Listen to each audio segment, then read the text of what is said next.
Bonne journée à chacun et chacune. Que le Seigneur vous encourage et vous bénisse richement en cette journée. Une fois n'est pas coutume, je vous donne peut-être un titre pour cette petite méditation. J'ai intitulé cet encouragement « Il, Dieu, nous précède toujours. Il nous précède toujours ». Acte 18, 9. Or le Seigneur dit de nuit dans une vision à Paul « Ne crains point, mais parle et ne te tais point, parce que je suis avec toi, et personne ne mettra les mains sur toi pour te faire du mal, parce que j'ai un grand peuple dans cette ville. » Il y a deux parce que très intéressants là. Le Seigneur précède Paul par deux fois dans ce texte, nous allons le voir. Comme un bon berger, le Seigneur marche toujours devant ses brebis. Nous avons cette révélation quelque part dans Jean 10, verset 4, où Jésus dit qu'il est le bon berger. Ne crains pas, dit le Seigneur, parce que je suis avec toi. Paul connaît en fait déjà l'opposition à Corinthe, quand cette parole lui est donnée. Est-ce que c'est ça? Est-ce que c'est Paul qui est découragé, là, à un moment donné, à cause de ce qu'il vit? En fait, il a déjà connu, au verset 6, on le voit, du chapitre, verset 6, je dis bien, du chapitre 18, il nous est parlé d'opposition et d'insultes de la part des Juifs ici. Il faut reconnaître que Paul a déjà connu pire comme traitement, puisqu'il a déjà été laissé pour mort après lapidation, il a déjà connu les coups, les tribunaux, donc il a déjà connu un traitement beaucoup plus sévère que celui qu'il connaît là, qui consiste en opposition et en insulte. En fait, je pense que je ne trahis pas le texte en disant qu'en fait, Dieu lui dit ne crains pas, parce que c'est ce qui est devant lui qui est inquiétant, parce qu'il a déjà subi. Et donc le Seigneur le précède.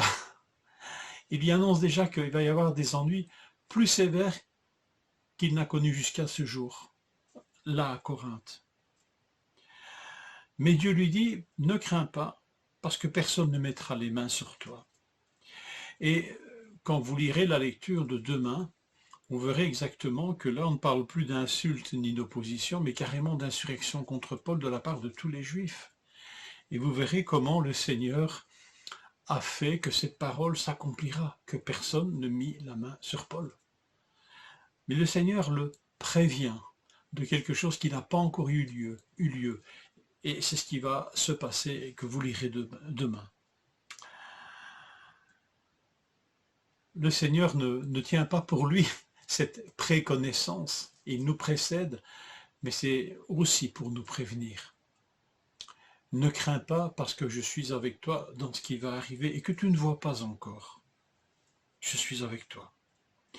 Mais le Seigneur n'en reste pas là. Il y a un deuxième parce que.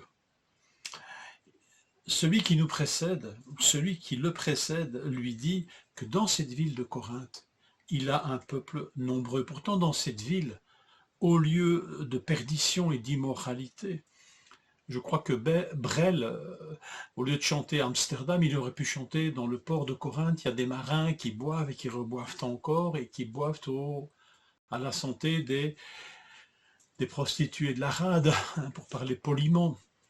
Corinthe, c'est l'Amsterdam de l'époque.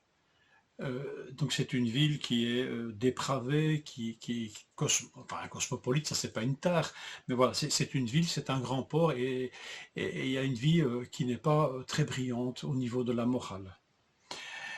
Et pourtant Dieu dit que dans cette ville, il a un peuple nombreux. Ça veut dire quoi?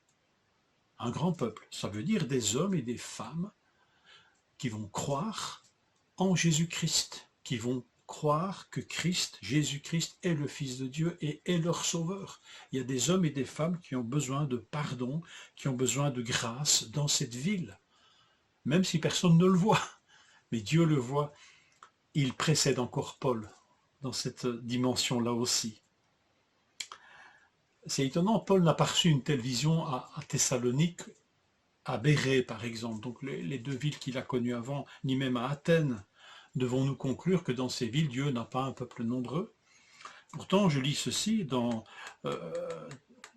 Acte 17, 4 que nous avons lu, à propos de Thessalonique par exemple, quelques-uns d'entre eux furent persuadés et se joignirent à Paul et à Silas, et une grande multitude de Grecs qui servaient Dieu et des femmes de premier rang en assez grand nombre. Pour Bérée, 17-12, acte 17-12, plusieurs d'entre eux crurent, et des femmes grecques de qualité, et des hommes aussi en assez grand nombre. Manifestement, il y a un peuple nombreux dans ces deux villes sans que le Seigneur en ait prévenu Paul. Alors, est-ce que Seigneur, en toute ville, tu as un peuple nombreux? Est-ce qu'à Namur, tu as un peuple nombreux? Est-ce qu'à Oui, tu as un peuple nombreux? Est-ce que dans nos villes de Wallonie, de Flandre, le Seigneur a un peuple nombreux aussi? Pourtant, nous aussi, nous pourrions dresser un tableau bien noir et bien sombre. Immoralité, matérialisme, déchristianisation, incrédulité.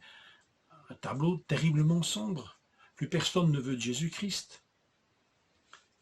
Seigneur, fais-nous entendre ta voix. Peut-être qu'avons-nous besoin d'entendre cette voix qui nous dit « Ne crains pas, parce que je suis avec toi ». Même dans ce que tu ne vois pas encore et qui pourrait paraître plus inquiétant encore, plus sombre. Ne crains pas, je suis avec toi. Et ne crains pas parce que j'ai un peuple nombreux dans cette ville que tu ne vois pas encore, mais que le Seigneur voit. Béni soit celui qui nous précède et qui nous prévient. Ouvre nos yeux, Seigneur, sur ta présence et sur ta moisson. Que le Seigneur vous bénisse et vous fortifie. Bonne journée.